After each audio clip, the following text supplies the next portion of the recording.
Aquaman and the Lost Kingdom is the final film in the DCEU. There is an aura of futility about this film when you're watching it and you're seeing the performances. It is a type of futility aura from the characters and the script and from the audience perspective watching it that it makes sense why this film made about 400 to 450 million worldwide compared to the first film's blockbuster billion-dollar breaking performance. Aquaman, the first one, is personally my favorite of the DCEU films. It is. It is, outside of personal bias, not the best one. I would say that Wonder Woman is probably the best one, followed by maybe Shazam. But to me personally, I think that Aquaman is the best one. To me personally. That's why I was kind to this film. That's why I'm going to be kind to this film. The Lost Kingdom has an era of futility by just when you're watching it, you know that this is the last one. This is the last DCEU film. If we come back to Aquaman, it's not going to be with these actors. It's not going to be with these exact same characters and their designs. It's going to be something completely different. The best thing, though, that I can tell you from a viewer perspective is Aquaman and these two films feel like they exist in their own separate canonicity. You only need to watch the first Aquaman to understand Aquaman 2. I'm going to tell you that right off. You don't need to see The Flash, you don't need to see Man of Steel, Batman vs. Superman, Wonder Woman, none of that. You don't need to see any of that to understand the Aquaman movies. You just need to watch 1 and 2. Heck, the Aquaman from the Justice League movies doesn't even share the same story and continuity as this Aquaman movie. It's like they're two different continuities. Ironically, you could say that these Aquaman movies take place in an altered timeline thanks to Barry's little Flashpoint stuff. Maybe you could say that that's what happened. And how in the post-credit scene of that Flash movie, Flash is talking to Aquaman saying, no matter what timeline where there's a different Batman, you're still the same dude. And Aquaman goes like, of course I am, blah blah blah blah blah.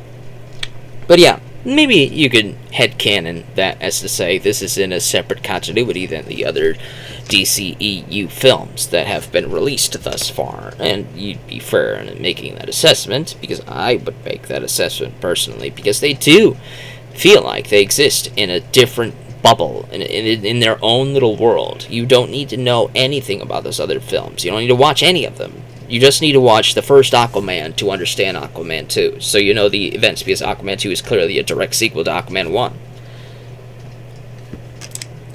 The sequel was greenlit almost immediately after the smash hit success of the first Aquaman, and honestly, I loved that first Aquaman. There is an amazing contrast between the drained out color from the land sequences segments of the film compared to the underwater sequences.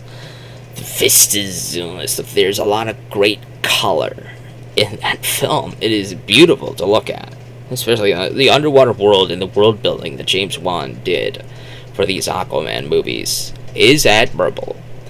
The attempt to expand on that world in this movie is also very admirable and respectable, even though they didn't quite stick the landing as well as I thought they could have, but I can understand why this film is the way it is at the same time. You're probably no stranger to the Johnny Depp / Amber Heard miscible drama, scandal, and all that stuff going on within the past few years. I'm not going to publicly pick a side, though I can understand what side you would pick. And most would probably be picking Depp because Depp won the case. He won the case and beat everybody down and said Amber Heard, blah, blah, blah, blah. And you could see the double-edged sword and the double standard with the practices of an actor getting allegations against him and being fired from his projects versus another actor and the allegations against them and them not being fired from their projects. Even when this other actor won the case and the allegations were dropped, the other actor still did not lose their projects. They're allowed to stay on. I could be understanding of this in regards to if your film was pretty much complete. And that in that case, you might as well just go ahead and release it. You could just go into the press saying, hey, the film was pretty much done. There's nothing we can do. Just release it. And nobody would have cared. At least I wouldn't have cared. But considering that this film came out years later, they had time to make a lot of reshoots. Half the film was probably reshot. Most of the film is in CG and all that stuff. Some stuff feels rushed because it feels like they had a movie already and then they redid the movie and they had to scramble to come up with newer ideas. But there's one thing I will say. This film is original in regards to source material. For example, the Aquaman 1 movie pulls primarily from a comic story of the Throne of Atlantis. I have the DVD, the DCEAU version of that storyline right here, in a 3-film pack here. The Justice League, the Throne of Atlantis, with this character here. And you can see how they're wearing similar outfits here. You could definitely see that, right? If you can. But they're pulling from an origin story, so they have the main plot ideas, the concepts, and all that stuff to pull from to make their film, right? Well, for where Aquaman 2 is concerned, the only source in the comics I could find for a lot of this stuff is a single issue from the 1960s. In 1966, there's a comic called Aquaman number 30. In that film, Aquaman finds himself in the Black City of Necros. Sound familiar? Yeah, that's this place. I haven't found any other mention of the Black City of Necros anywhere else in the DC. To my sparse knowledge. There might be a comic book mega nerd that knows about plenty other occurrences, and they could probably correct me until the cows come home. But me, I did not find it, right? But I only found it in Aquaman 30. So to my knowledge, it was only in Aquaman 30. And the Orm thing and the Undersea Lich King thing, which we're gonna get to in a minute, that wasn't in that Aquaman number 30 story. It wasn't there.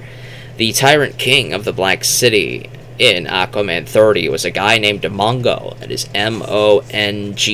Mongo. The Tyrant King of Necros in this film is a guy named Craddock. Or is it Craddox? It's Craddox. I think it's... No, Cordax. Cordax. It's gotta be Cordax. Cordax is the most He-Man, the most Thundercats sounding name I've ever heard. I love it! I love it. It's so stupid that I love it. He basically is the brother of King Atlan, way back in the past, thousands of years ago. They had a fight. And Cordax, he finds a MacGuffin material called orichalcum. Any RPG fans know exactly what this thing is. It's like the high-level ore that makes super weapons, right? That's usually what it is in your video games. So, in this, it's also the mystical plot MacGuffin to make super-powered stuff.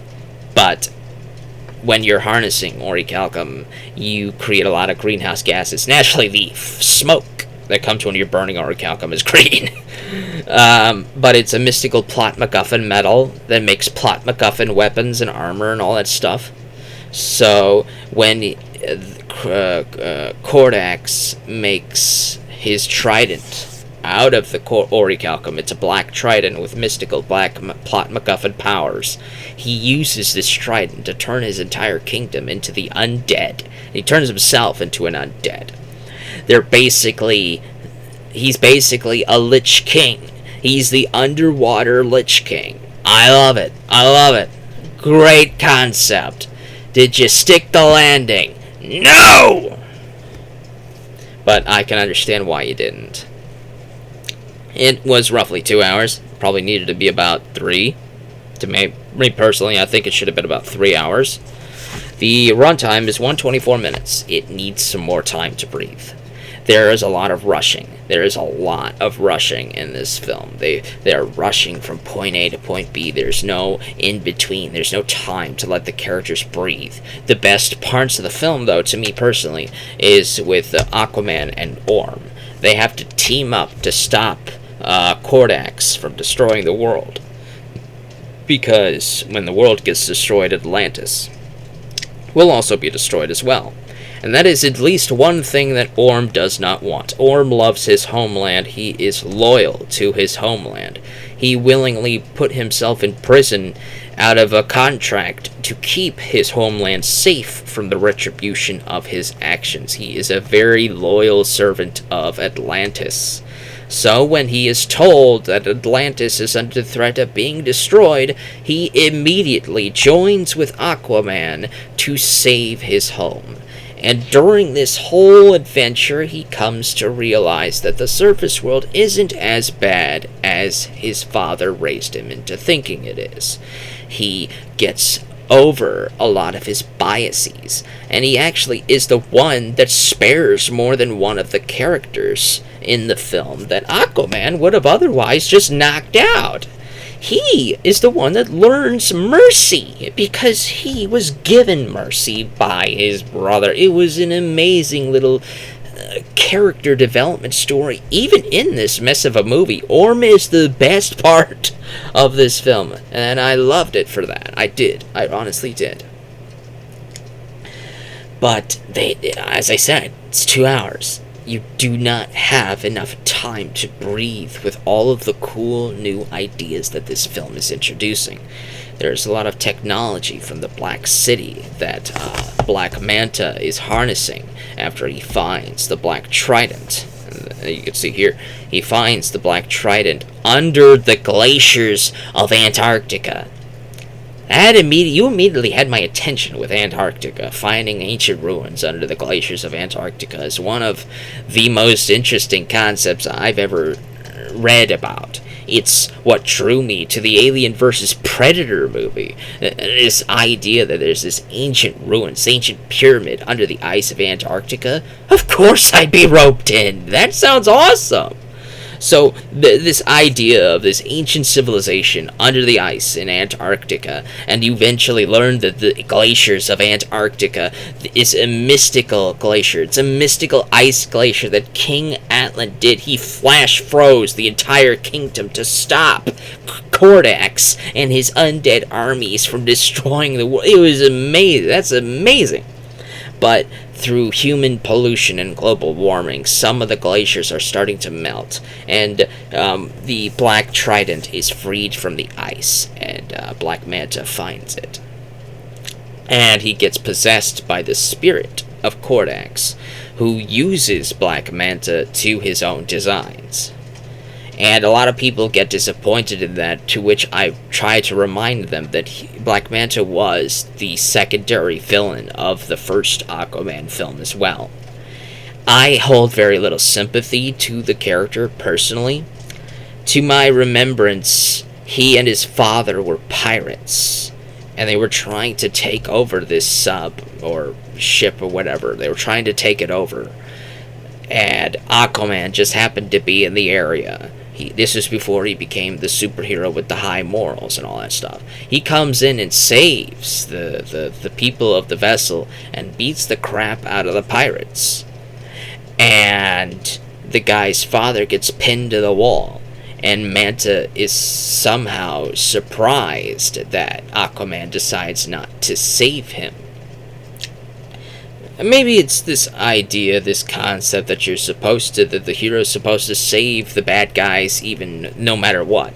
And this is a concept that Aquaman eventually does learn later on in his story. But the way he speaks to people gives the impression that bad things wouldn't have happened to you had you not been a bad person yourself. And it's basically him saying to Manta, your father would be alive if he wasn't a pirate, trying to steal and thieve and rob and murder himself. How many people has your father taken out? How many people have you taken out? And all that other stuff besides. And there's a lot of morally gray with the Black Manta character, to my understanding, with the comics and all that stuff. I didn't read the comics, so I don't know. I'm just talking about the movies here. But from the movie's point of view, Manta has such a vendetta against a dude, despite his profession of being a pirate, coming with those types of risks. It's like, how many fathers have you taken out during your piracy, right? It's just the double standard, right? I don't care about the children of all of the fathers I've taken out. I'm the pirate. I could take them out fine. But if you take away my father, then that's when I get outraged. It's, whatever. But he was secondary to Orm in the first film. He was the secondary villain, and Orm was the primary villain in the first film. In the second film, he is still the secondary villain to the primary villain, that is Kordax, the undersea Lich King dude. It's a fantastic concept, honestly. And I'm okay with Black Manta being the secondary antagonist to the primary antagonist. My issue is the primary antagonist just did not stick the landing. When he comes out in the finale, he just immediately gets taken out. He's immediately beaten, and that is disappointing. The big fight in the end between Aquaman and Black Manta with the tridents, Manta is possessed by Kordax during the fight, and it was a pretty good trident fight. Because we spend most of the movie with him not in this outfit.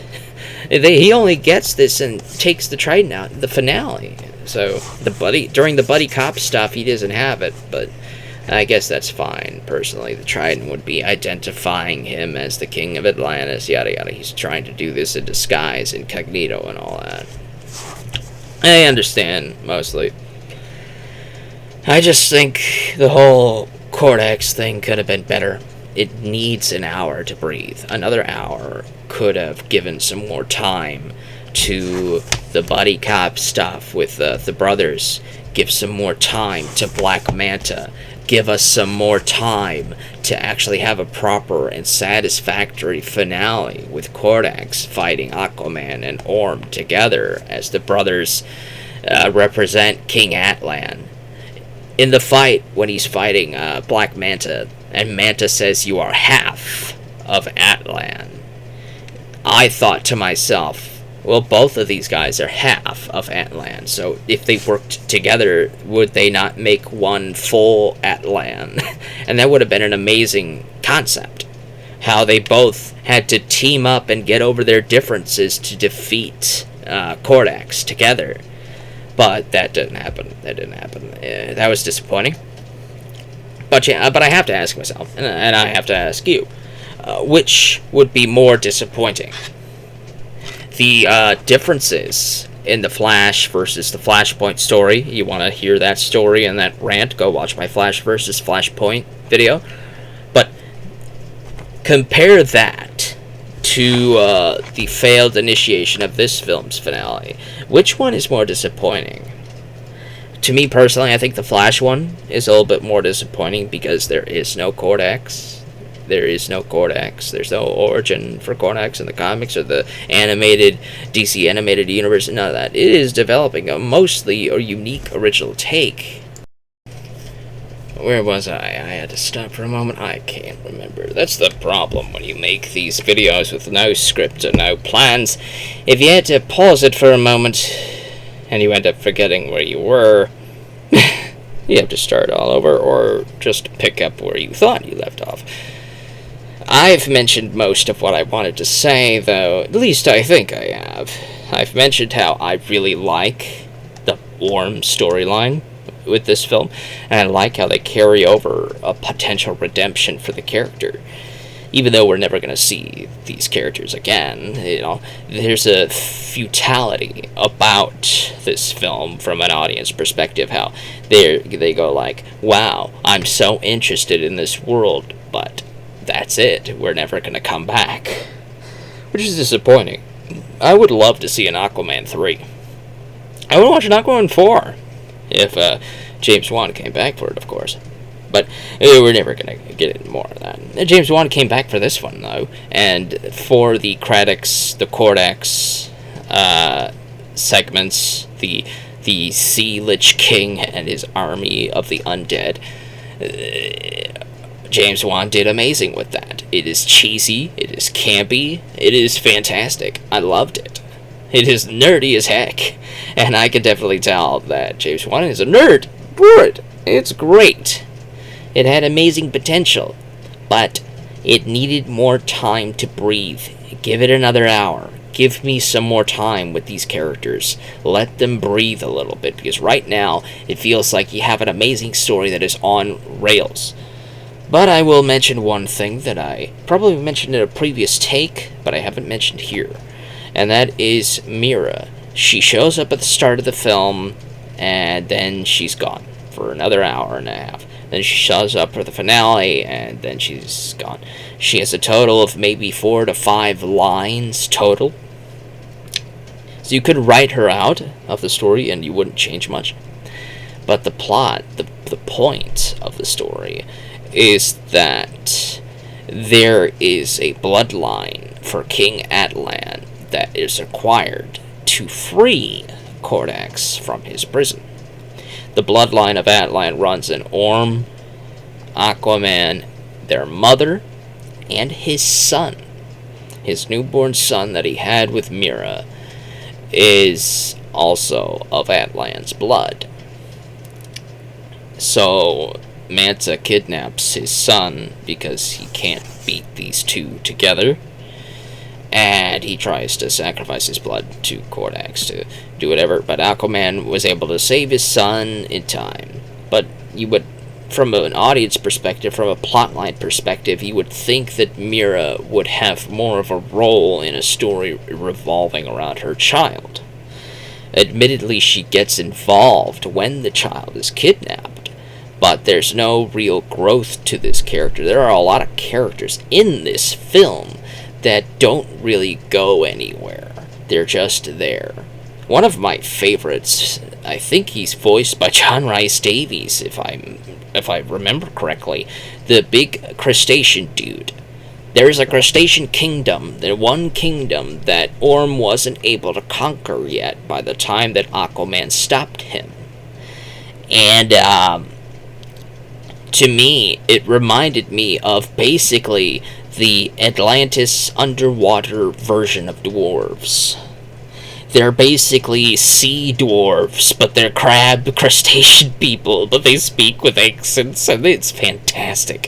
He's fantastic. And ironically, Gimli the dwarf, voiced by John Rhys Davies, is played by John Rhys Davies, with the crustacean man played by somebody who sounds like John Rhys Davies. It was fantastic. I love that character. I want to see more with those people, with that kingdom. I wanted to see more of this world that James Wan made.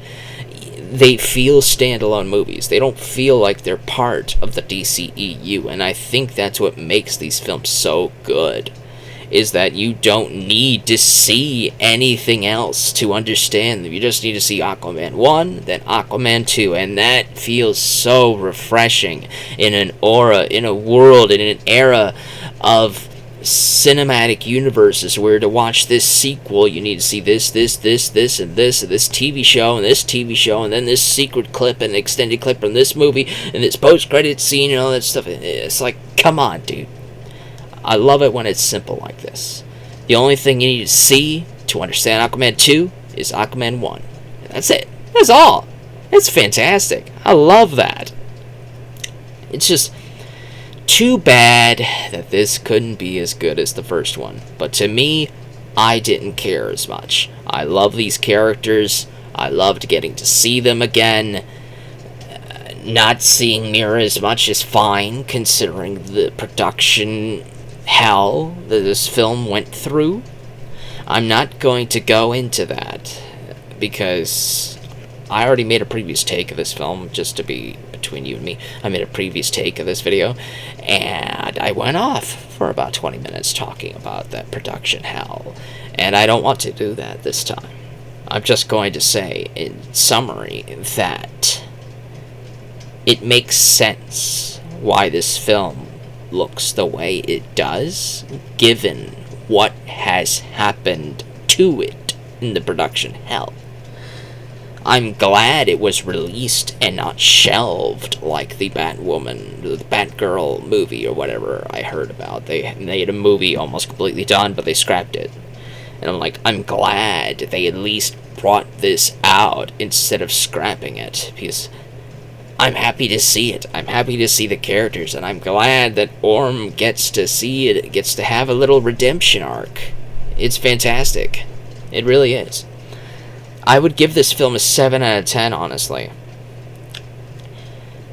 By itself, over just talking about the DCEU, with no comics or nothing else added into it, no knowledge of the Flashpoint Paradox, or nothing, then I would say that The Flash is a slightly stronger film than Aquaman 2. Just slightly. But if you consider all of the other stuff that came before it and how disappointing The Flash is compared to the Flashpoint Paradox, to me, as a result of that, because I really love the Flashpoint Paradox story and the Batman book ending it with the letter from Thomas Wayne and all that stuff is fantastic. If you want the full story of that, watch the previous video. Given that reality, I think Aquaman 2 is better than the Flash movie, to me personally. I had more entertainment, I just enjoyed it more. I want more of the Aquaman thing. I kind of hope that there is unused footage that was cut from the film to make this version. I kind of hope that there might even be about an hour's worth of footage, usable footage, that they can add back into the game, and into the film, and broaden it out in a way that would be satisfying to me personally. But if this is all we get, I'm still okay with it, because it's fine. It really is. It's fine to me. I just am a little disappointed because the execution of the introduction of Kordax, the Undersea Lich King, is so amazing, is so interesting, fills me with so much wonderment. I want to know more about him. I want to know about his kingdom. I want to know about him and his powers and what he can do. That in the finale, I was left kind of disappointed. But I was also satisfied from another point of view in the reconciliation between these two brothers. I thought that was the best storyline in this film, and they knew it. The creators, the makers, the editor, everybody, the big guys, the idea people, they looked at what they had and they realized the best part of the film was these two characters. So they made it about them. They edited it around them and made it about them. And it was good. It was really good to do that, because they are the best two characters of the film, and they are definitely worth watching this movie for, just to see where these two characters end up compared to where they began the film with. It kind of feels Hobbs and Shaw-ish, but I like buddy cops. What can I say? I like buddy cops. I do. Sometimes they're very stupid, like Hobbs and Shaw, but they're very entertaining. I had a lot of entertainment watching Hobbs and Shaw. And I would say this is better than Hobbs and Shaw. Yeah, a little bit. Watch it if you want. Don't if you don't. I don't think this film is a 30% like many other reviews say. I would put it at a 7 A solid 7 out of 10. Give it a watch.